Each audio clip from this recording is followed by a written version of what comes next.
ఈసారి మీరు కాణిపాకం వెళ్తున్నప్పుడు కాణిపాకంలో ఈ ప్లేసెస్ని తప్పకుండా విజిట్ చేయండి. ఆ ప్లేసెస్ ఏంటో చెప్తాను, వీడియో లైక్ చేసి సేవ్ చేసి పెట్టుకోండి. ముందుగా మనం విఘ్నేశ్వరుని దర్శించుకున్న తర్వాత టెంపుల్ నుంచి బయటికి రాగానే టెంపుల్ బ్యాక్ సైడు మనకి మణికంఠేశ్వర స్వామి ఆలయం ఉంటుంది. ఇది చాలా పురాతనమైన ఆలయం. దీనికి సుమారు 1000 ఏళ్ల చరిత్ర కలిగి ఉంది.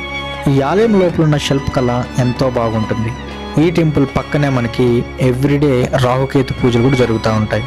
మనం ఈ ఆలయం లోపలికి వెళ్ళే దారిలోనే చాలా అందమైన విగ్రహాలు ఉంటాయి, తప్పకుండా చూడండి.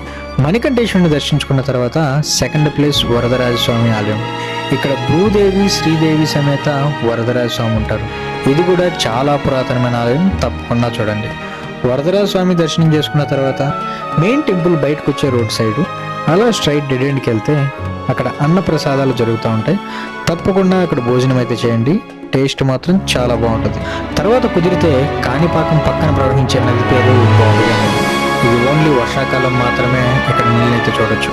ఒకవేళ మీరు వెళ్ళే టైము వర్షాకాలంలో అయితే ఆ ప్లేస్ని కూడా విజిట్ చేయండి. ఇంకా కాణిపాకంలో చూడవలసిన ప్లేసెస్ని నేను ఏమన్నా మర్చిపోయి ఉంటే కింద కామెంట్లో చెప్పండి.